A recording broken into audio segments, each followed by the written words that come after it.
Minister, thank you very much for talking to TRT World.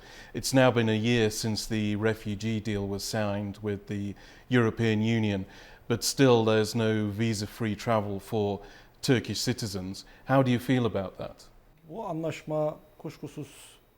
This was a very important deal, and it will find its place in the history books. We see how most of the world treats refugees. They haven't kept their promises.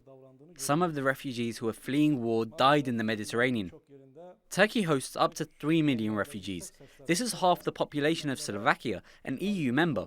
800,000 of the refugees in Turkey are children. 400,000 go to schools. The number of children who are educated here is equal to the student population of Finland. Turkey is dealing with an international crisis on its own. We made a deal with the European Union in order to manage this crisis better. It included the relocation of refugees, visa liberalisation for Turkish citizens, and nearly $3 billion in aid. But the EU hasn't kept any of its promises.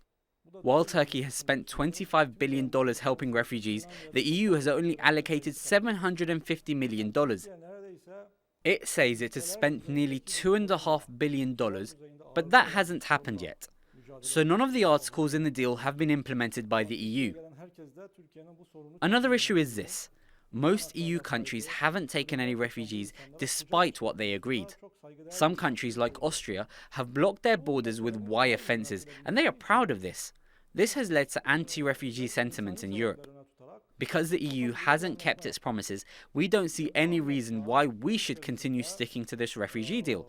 In 2015, 7,000 refugees were trying to cross the Mediterranean every day, but this number has fallen to around 20 now, thanks to Turkey. The EU doesn't keep its promises and claims that Turkey is not a safe country. Turkey has been at the forefront of a huge refugee flow, protecting Europe. Turkey has prevented more refugee deaths. Instead of praising us, they spread false claims. That's why we don't see any reason to maintain this deal. Can I ask you one more? I wouldn't be a journalist if I didn't ask for one more last question. You say that Turkey is willing to possibly tear up this agreement.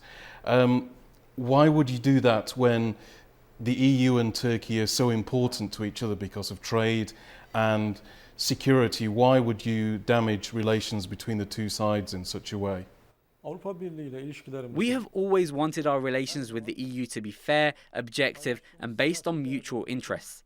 We believe that the European Union and its prosperity is significant. So we believe that Turkey's full membership of this union is important, and we are working on it. But as I said, each relationship should be based on mutual respect. This refugee deal has two parties. Both sides should do their own part to keep the deal. Turkey has done its part, but the EU has not. For example, they could have carried out the visa liberalisation. But they want Turkey to soften its anti-terror laws while European countries gradually strengthen them. Their demand is not realistic. And secondly, the $3 billion of aid. We would use this money for the education of refugees.